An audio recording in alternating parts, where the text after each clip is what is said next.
Irmãos, nós vamos dar continuidade ao seminário. A segunda aula nossa é exegese e hermenêutica. Como a primeira aula foi dada aqui pelo nosso irmão Leandro, não dá para destrinchar todos os aspectos dessa vertente que é sobre o estudo de Deus, né? Então, nós temos já separados, agora ele falou, 10 matérias em que foi sistematizado para a gente entender melhor. E ele falou um pouco de o que é a Bíblia, introdução à Bíblia. Ou seja, não deu tempo de falar tudo, então nós não vamos entrar na aula dele, nós vamos passar para exegese e hermenêutica bíblica. Pode projetar.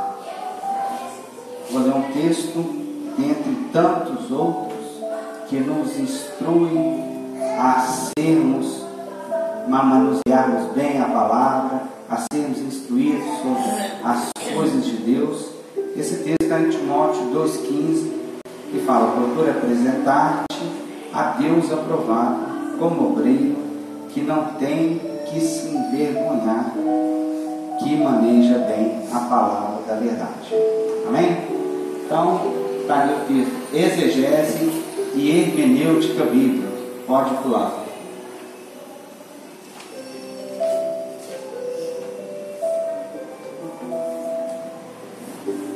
Dentro do assunto, existem essas perguntas.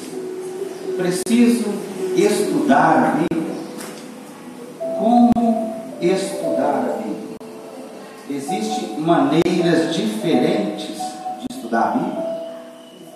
A Bíblia tem realmente inúmeras interpretações? Então nós vamos ver dentro desse estudo algumas perguntas. Nós vamos tentar refletir com os irmãos e responder essas perguntas, né?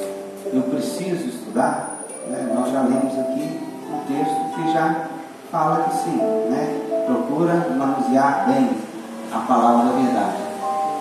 Como estudar ela? Isso é o principal assunto desta aula, né?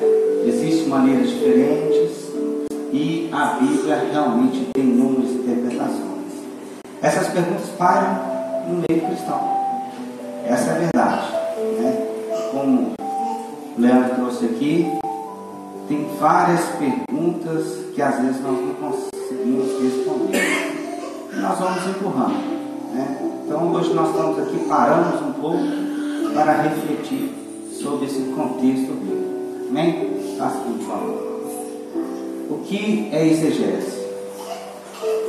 Vem do grego a palavra exegese, vem do grego exegesis, que significa interpretação, tradução ou levar para fora, expor os fatos. Ou seja, a exegese é uma interpretação que ela tira de você, ela expõe, ela tira você para fora do texto, você analisa o texto. Então nós estamos falando também de hermenêutica. São duas situações diferentes, né? Pode colocar para mim, por favor, o próximo slide.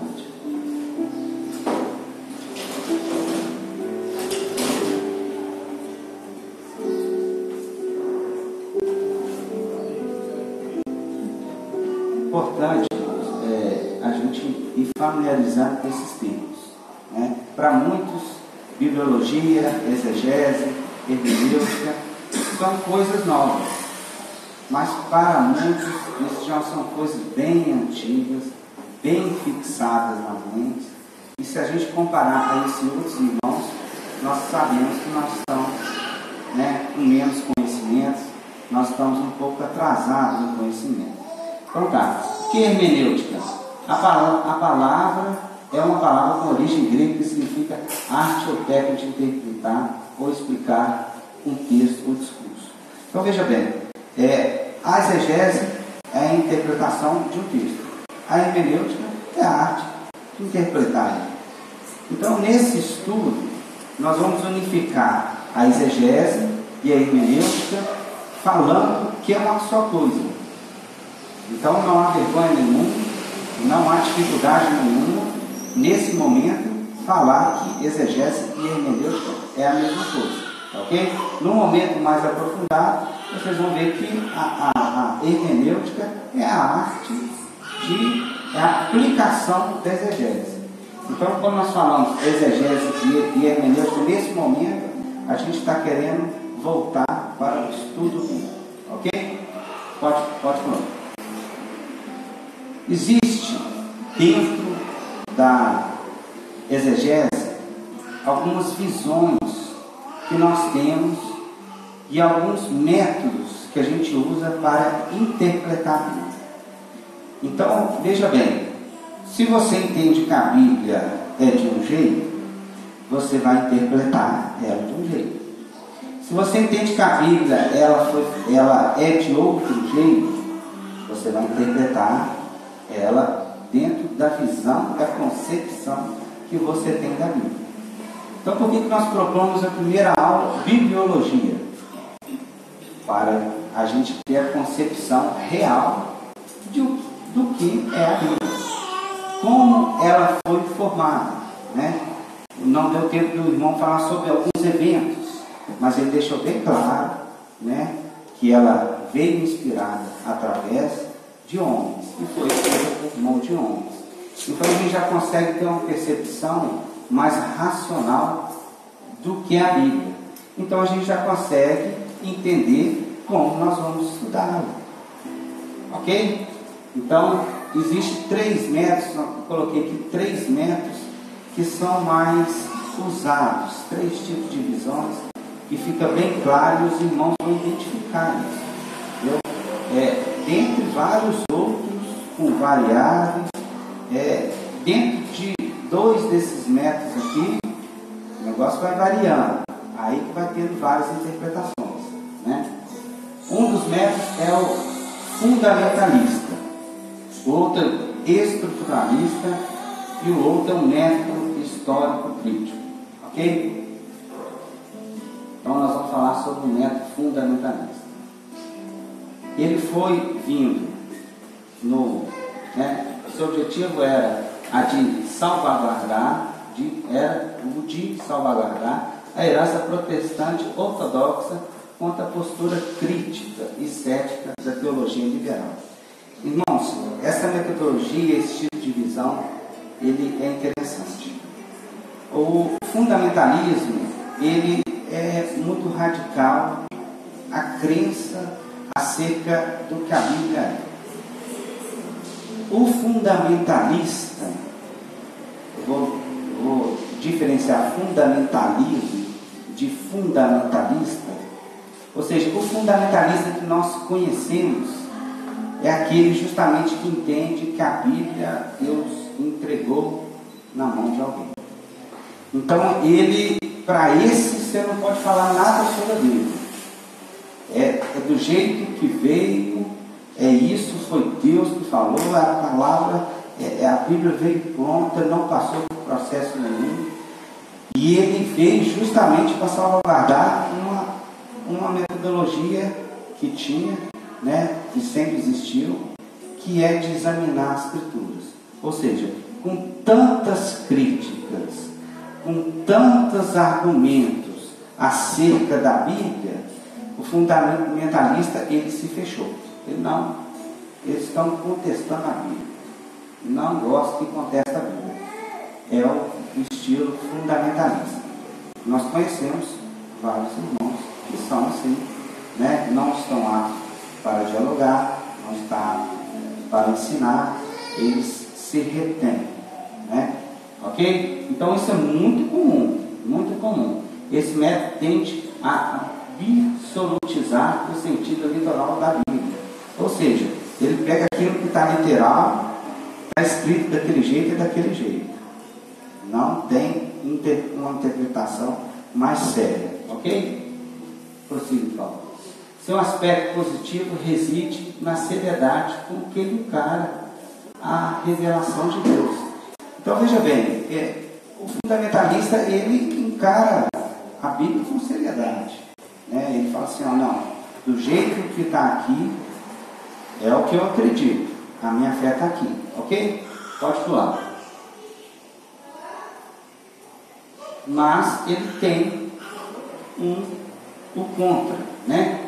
O fundamentalista trabalha à margem da arqueologia e ciência, trazendo despreparo característico na abrangência teológica. Vou explicar. Veja bem, você crê em Deus, você crê na Bíblia, né? E a Bíblia fala da criação de Deus. Então, se você é paralelo, você não aceita aquilo que a ciência e os estudos arqueológicos ele vem trazendo, que é uma verdade comprovada, você não está aceitando aquilo que a criação de Deus está te dizendo. Certo? Ficou fácil de entender? Então o fundamentalista ele tende a rejeitar aquilo que está agregando ao nosso conhecimento. Então nós vamos ver que é um método que é muito usado, mas que não é um método exato para se estudar, ok? Então, ali está até a fotinho, rapaz segurando a Bíblia. Pronto, peraí, né? Ok. Vamos para um outro método.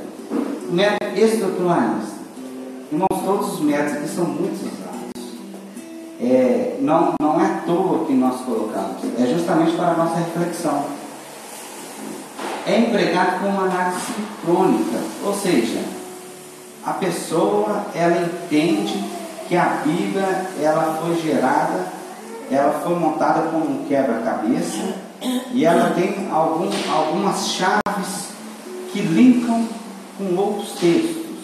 Ou seja, o texto de Gênesis teve uma passagem no texto de Gênesis, ele já está linkando com Isaías, e ela pensa somente desta maneira. Ou seja, a Bíblia ela é toda sincronizada.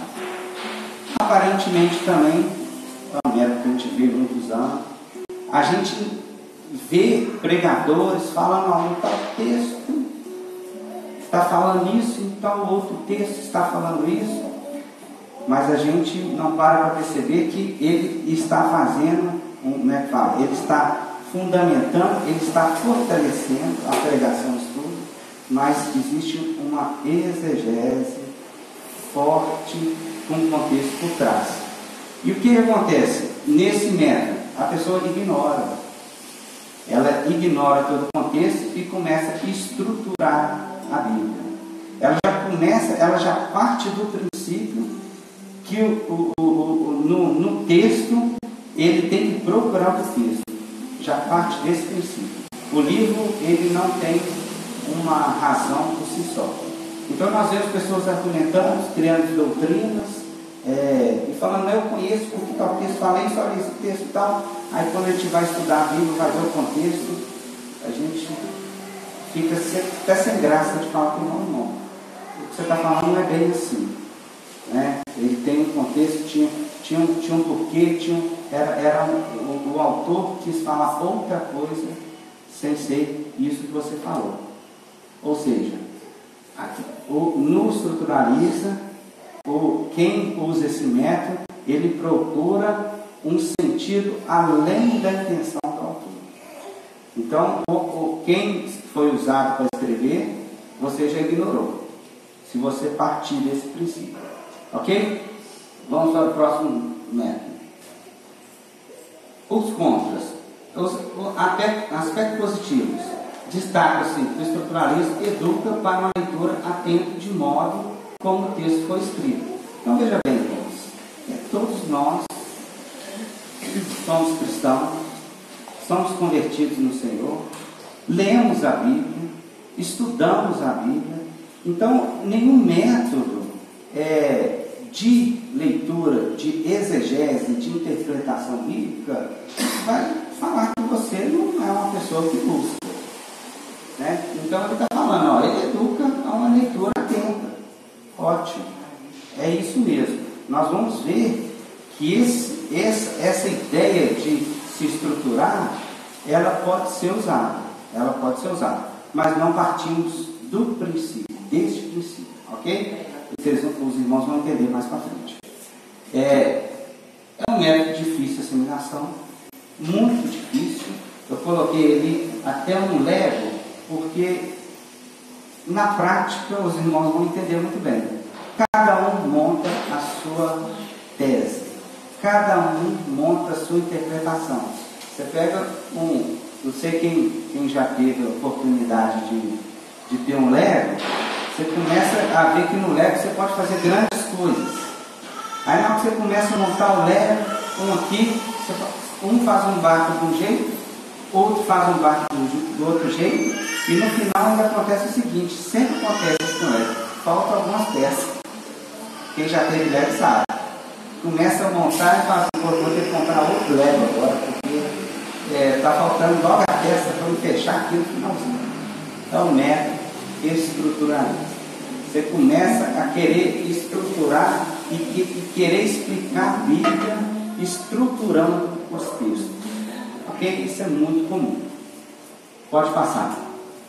E existe o outro método, que é o método mais usado, que é o método que a gente entende que é o mais racional e que são mais usados pelos teólogos. Eu desconheço algum teólogo, algum doutor teólogo que escreveu alguma sistemática que não usou esse método. Eu desconheço. Realmente é um método claro. É um método claro. É o mais usado em análise de acônicos, adjetivo que estuda ou entende uma situação. Então nós estamos pegando um livro de Gênesis, nós não queremos entender Gênesis, então nós temos que entender Gênesis. Nós pegamos Jó, nós não queremos entender Jó, então nós vamos entender Jó, né? Se tiver outro texto que fortalece aquilo que ele falou, vai vir muito bem depois, ok? Surgiu a crítica contra a interpretação analógica, que consiste e representa pensamentos, ideias e qualidades sob forma de figura.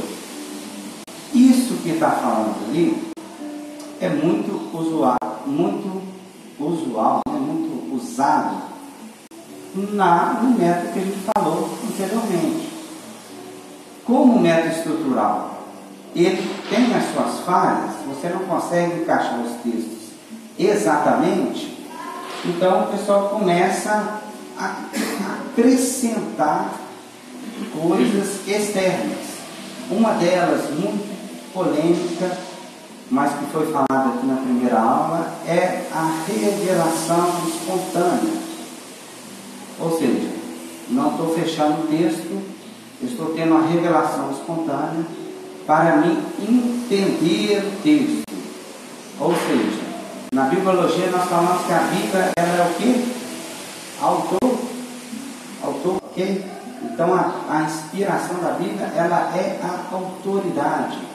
Então quando tem uma revelação espontânea, a revelação espontânea ela te vamos dizer, ela entra no que falta para você entender o texto. O que você está tirando da Bíblia? Autoridade. A autoridade. Então a revelação espontânea ela está vindo com mais autoridade do que a Bíblia. Não é o que acontece neste método, ok? Então a Bíblia foi na Idade Média em favor, sobretudo, de um aprofundamento no sentido literário.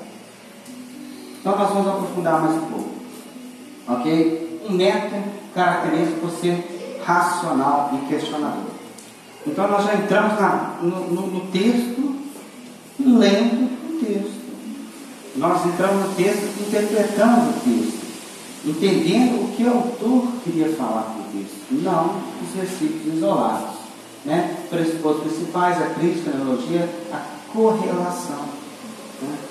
A aplicação desses pressupostos às tradições bíblicas e teóricas implica a revolução do nosso modo de pensar e relação à atividade da Idade Média. Irmãos, isso aqui vai ficar bem claro no prosseguir do estudo. Eu acho que os irmãos já estão começando a entender que a Bíblia ela é bem mais fácil de ser estudada do que a gente parece, né? Às vezes nós fantasiamos, a gente vê nossa geração, esse estudo, esta igreja, ela não está vindo à toa, é uma renovação, é uma reconstrução, porque gerações e gerações vieram aprendendo errado. E nós vivemos nesse contexto. Então, quando nós falamos alguns textos, nós falamos alguns estudos, para muitos é um impacto muito grande. Mas nós não podemos dar sempre leite para os irmãos, né? Então, é para o crescimento dos irmãos mesmo. Amém? Vamos fazer um favor. Isso. Relação atividade. Isso, pode passar. Então, nesse método, a gente entende uma coisa que é bem clara. Há muitos abismos a serem estudados. Há um abismo cronológico. Há um abismo muito grande, irmãos, do tempo. O tempo que aconteceu, o tempo que os autores escreveram e o tempo que nós vivemos. Isso é praticamente sabido por todos os irmãos. Mas muitas vezes nós esquecemos, não é isso? Nós às vezes passamos a entender o seguinte: não, Deus preparou a Bíblia para falar comigo nesse tempo. Não é? Muitos falam assim. Mas há um abismo cronológico. Ela vai falar com você. A Bíblia é viva, não é isso? Foi o que ele falou aqui. Mas a interpretação bíblica, ela tem alguns sentidos a ser estudado. Alguém prestou atenção que o irmão anterior ele falou o seguinte: há uma só interpretação? Aí todo mundo falou. Quero ver o que ele vai falar, né? E sobrou para mim falar, né? Irmãos, nesse método não tem mais de uma interpretação. No estruturalista, diversos. Você fala o que você quiser, você está com o seu Lego, o Lego é seu, a Bíblia é sua, você fala o que você quiser. Mas nós vamos entender o princípio da própria Bíblia, estudando Deus, e nós vamos ver que a Bíblia e Deus nos ensina que nós devemos viver em quê? União. Então a Bíblia realmente ela é para várias interpretações. Então nós vamos ver que esse método ele está próximo do homem e está próximo de que Deus quer por homem, que é todos entenderem a mesma coisa. Como que os discípulos eram unânimes em conhecimento? Eles estudavam a Bíblia como ela é. Eles faziam a crítica histórica. É lógico que eles estavam mais próximos, mais perto de tudo que aconteceu. Não tem esse abismo cronológico, mas eles não inventavam muita coisa na Bíblia, não. Ok? Então, passou um abismo cronológico. Nós vamos ver o abismo geográfico. Quem de nós conhece a Palestina, Israel, né? Tudo que aconteceu perfeitamente? Eu sou um estudioso, né? Já li vários livros voltados para a geografia bíblica, mas de cor eu não sei falar tudo para os irmãos. Eu sei que é muito rico, e eu sei o seguinte, que é muito diferente do barril, né?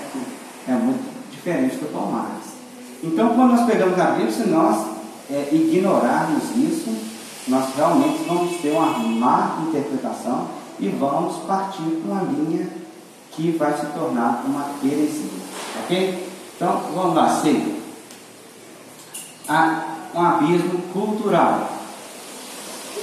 O fundamentalista ele gosta muito de quê? Uso e costume, não é? Gosta demais de uso e costume. Então ele quer pegar a Bíblia do jeito que era a cultura local lá. Na verdade nem é, né? Ele tenta, o estruturalismo ele é tão complexo que ele tenta reconstruir aquilo que era o texto bíblico e não consegue, né? Porque não era saia, era túnica, né? Então há um abismo cultural. Nós não temos que viver daquela maneira. Nós temos que entender os princípios bíblicos. Entendeu? Aquilo que é imoral, aquilo que é imoral e aquilo que Deus pregou. Então há uma diferença de cultura. E nós temos que entender por que daquilo naquela cultura. Então há mais um abismo que nós não podemos deixar passar batido, ok? D. Abismo linguístico. Esse eu creio que é pouco conhecido para os irmãos. É pouco conhecido ou pouco lembrado. Irmãos, na Bíblia, quando nós pegamos a Bíblia, nós vemos certos termos. A gente interpreta pela nossa língua, pelo nosso jeito de falar, a interpretação é diferente do original. Porque as preposições, a maneira de falar, o jeito linguístico é totalmente diferente. Então, há mais um abismo. Então, nós não podemos deixar isso passar. Ok? Mais um. A qualidade dos alimentos, texto. Pode passar. E o abismo literário. Esse abismo literário fala basicamente do jeito que o autor escreve. Irmãos, nós vimos que tem o quê? Vários gêneros de escrita. A Bíblia mesmo, nós vamos ter a oportunidade de falar, tem os livros poéticos, né? Tem vários gêneros. Então há um abismo também literário. Então nós estamos falando realmente, olha, a Bíblia ela foi escrita em outro tempo, com outra cultura, com outro tipo de linguagem, e nós vamos passar despercebidos nisso. Então é muito fácil para a gente, só que nós temos que estar aptos, né, a manusear bem a palavra e a ensinar com paciência. Não é isso que a palavra diz? Vamos lá, mais um. Então, qual que é o contra deste método? Irmãos, não tem nada relevante nesse dia. Os irmãos vão ter oportunidade de depois sair daqui e falar, eu quero saber mais disso. Isso para mim é tudo novo. Como é que o Vitor chegou aqui e resumiu tudo tão quase que fácil, né? Tem de A a L, né? Falou essa confusão toda que nós existimos, ele chegou e falou que pronto, é esse o método e tudo mais. É a lâmpada sendo construída. Por cada abismo, por cada sentido que a Bíblia traz, você vai chegar a uma conclusão, uma interpretação. Você pega os doutores teólogos de várias denominações diferentes, com costumes diferentes, e eles vão chegar à mesma conclusão. Irmãos, a diferença da interpretação bíblica está tanto que aquele doutor, aquela pessoa ali, ela está amarrada ao costume. Mas enquanto mais a pessoa entende, e mais ela estuda, e mais ela se desprende do conceito ou um preconceito dela, ela vai chegar num senso comum do que a Bíblia diz. Amém? Então nós temos sim entendimento que a Bíblia ela tem uma interpretação. E às vezes nós não entendemos muito bem o que o texto está falando, outro está falando e entendeu. Nós temos que ter humildade para isso, né? Nós vamos chegar e ver que a interpretação do irmão, ele teve o consenso de ver todos os sentidos e nos entender, ok? O irmão que falou, eu estou falando de interpretação bíblica, de estudo bíblico, não estou falando da prática igual ele falou, que o texto, ele tem sim aplicações diferentes, mas a interpretação é uma só, ok? Então nós vamos ver qual método que a igreja, a congregação vem aconselha. Histórico crítico, pode passar. Histórico crítico. Mas eu quero estruturar os textos. Pode estruturar, mas primeiro analisa o texto, analisa o tempo, a cultura, a língua. Depois você vai lá no outro texto e analisa ele, vê se você vai conseguir estruturar. Se conseguir estruturar, vai ser muito bom. Mas se não conseguir, o texto por si só já está falando tudo que você precisa saber, ok? Então vamos passar para algumas regras da interpretação. Isso é importante, irmãos. Esse material também, quem quiser, ele vai ser divulgado, tá? São regras importantes para nós não passarmos batido do texto, ok? Eis aqui 10 princípios que devem ser seguidos por quem deseja interpretar corretamente a Bíblia. Então, se você deseja interpretar corretamente, então, siga os exemplos, ok? O primeiro, o trabalho de interpretação é científico, racional. Isso deve ser feito com isenção de ânimo e desprendido de qualquer preconceito. Recebi na minha prática, na minha vivência, uma manifestação de Deus em que Ele operou magnificamente na minha vida. Aí eu vou lá na Bíblia e quero responder essa operação. Não. Fique com a sua experiência com Deus. No momento certo você vai achar o texto que responde isso. Não vai cheio de ânimo. Entendeu? Eu estou desprendido de ânimo. Quando você vai ler a Bíblia, você não pode ir com preconceito, já ir querendo que a Bíblia vai te ensinar. Não é você que vai ensinar a Bíblia. Entendeu? Então, olha, vou voltar num método muito usual. Estruturalista. Quando você vai de ânimo, você tem que fazer o quê? Pegar os textos e montar seu barquinho do jeito que você acha que é. Agora, quando você entra na Bíblia, no método que nós estamos falando aqui, o texto vai falar para você o que ele quer falar. Amém? Mais uma das regras. Primeiro, procura-se o sentido literal, a menos que a evidência demonstre que é este sentido figurado. Irmãos, sempre o sentido literal, né? Se a gente não procurar o sentido literal do que está escrito, nós estamos anulando uma regra, né? Há textos que têm evidências, você vê que ele por si só, ele está fazendo alguma profecia, a escatologia tem muito disso, né? Que eles evidenciam que eles querem falar algo além do literal, ok. Mas primeiro procure sempre o sentido literal do texto, ok? Terceira regra, apenas um sentido deve ser procurado em cada texto. O autor ele quer dizer alguma coisa para você, né? Deus inspirou o homem, quer dizer alguma coisa para você. Então, tem um sentido. Então, você deve procurar o sentido. Aí também está vários erros de interpretações. Porque quando você deixa de procurar um sentido no texto, você começa a salpicar os versículos. Então, cada versículo tem um sentido. Aí nós vemos vários tipos de interpretações, nós vamos dar exemplos aqui. Porque você deixa o contexto de lado.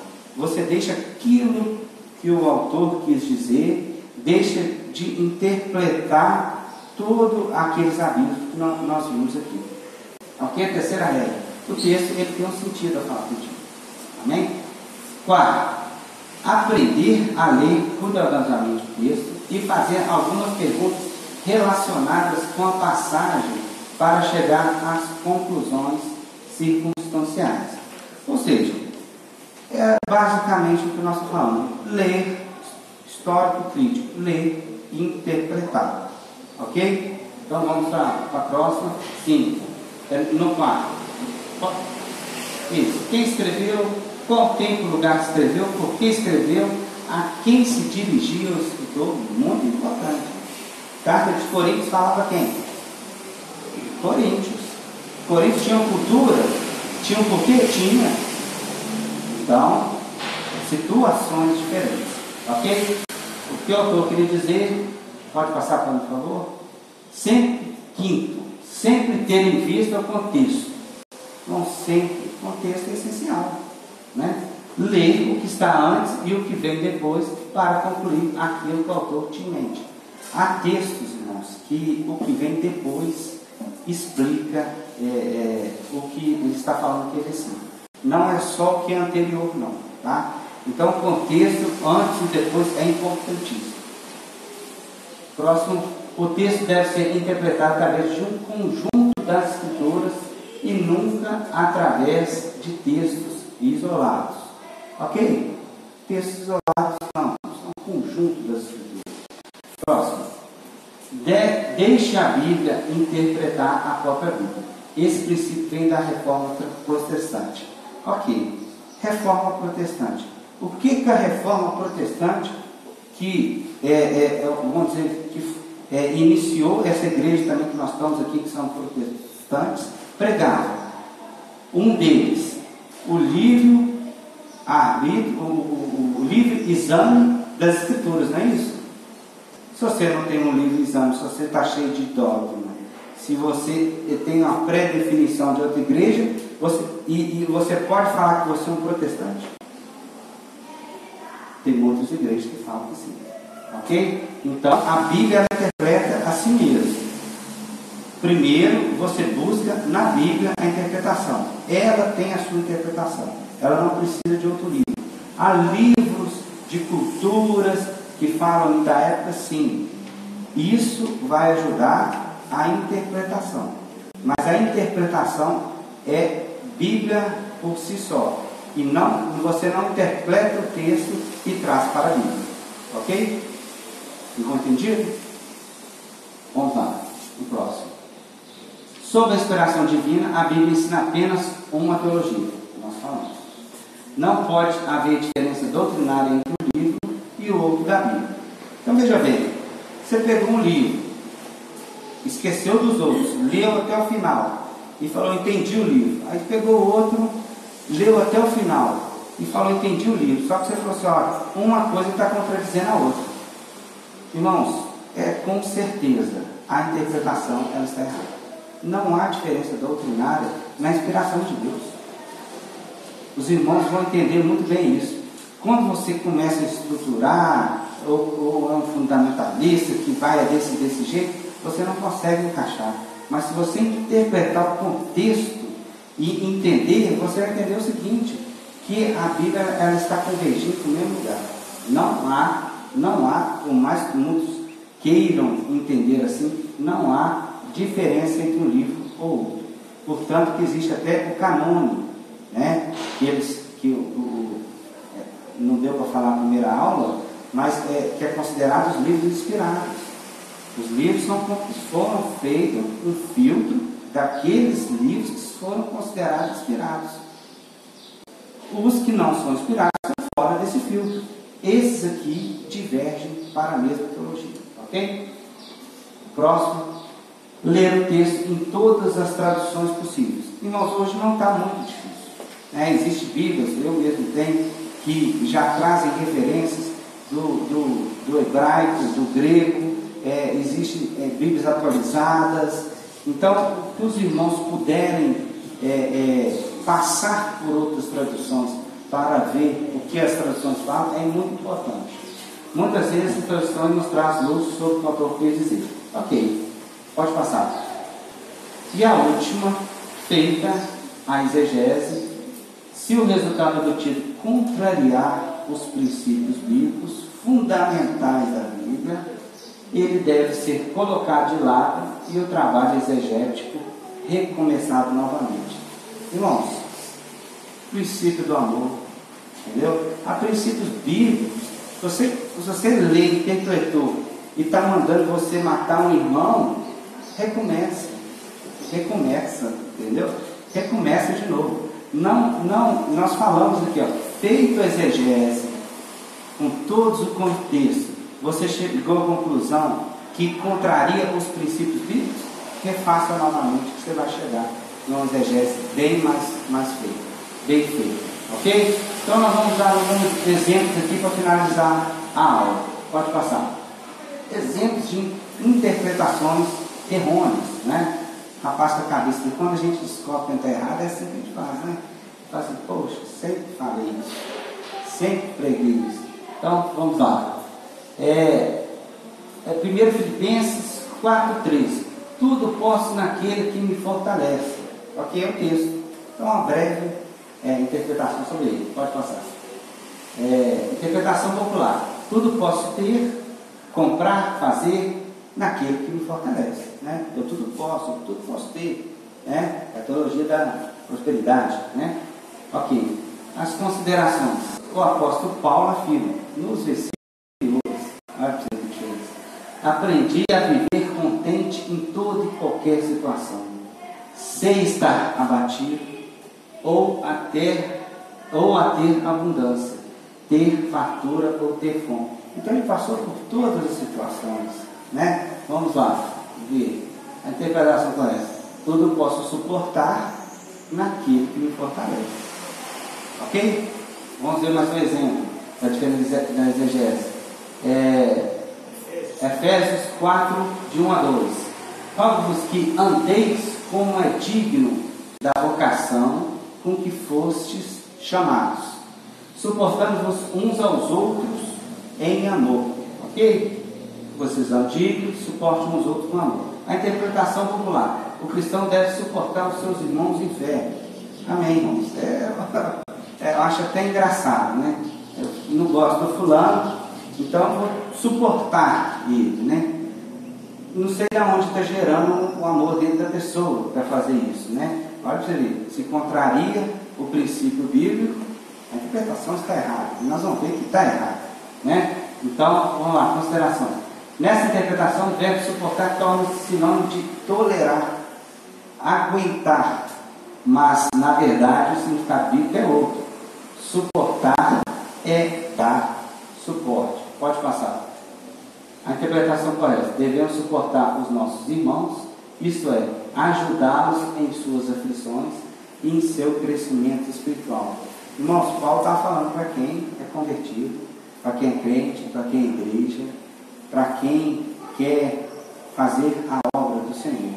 Entendeu? Então não é você vir, estou suportando ele, não. É alavancar ele. Amém? Nós temos essa função. Ok? Próximo texto. Marcos 10, 18. Mateus 16. Isso, Mateus 16, 18. Edificarei a minha igreja e as portas do inferno não prevalecerão contra ela. Interessante, né? Edificarei a igreja e as portas do inferno não prevalecerão contra ela. Vamos ver uma análise melhor desse texto. Reputação popular: o inferno vai atacar a igreja, mas não prevalecerá contra ela.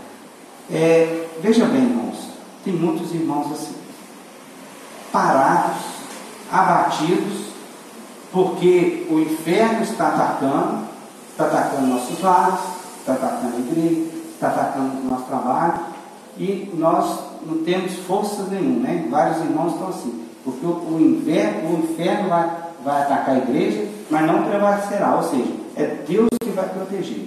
Ok? Vamos lá, na interpretação. Considerações: antigamente nas cidades fortificadas, as portas eram importantes itens de defesa. Prevalecer contra uma porta era uma expressão usada para dizer que as portas foram derrubadas e a cidade foi invadida. Os irmãos começaram a entender? A porta era a porta de segurança para prevalecer. Volta no texto anterior, vamos ver se vocês vão conseguir antes. O inferno vai atacar a igreja, mas não prevalecerá contra ela. Vai no próximo. Interpretação correta. Logo, nessa declaração, Jesus não estava dizendo que a igreja seria atacada pelo inferno. Ao contrário, que ele estava dizendo que a igreja atacaria o inferno e derrubaria suas portas. Irmãos, nós somos luz. Não adianta querer ficar parado, que Deus faz, crente que não evangeliza, crente que não tem atitude, que não tem fruto. Olhe na sua vida, os princípios, olhe o fruto. Talvez muitas interpretações erradas fizeram que vocês estejam parados.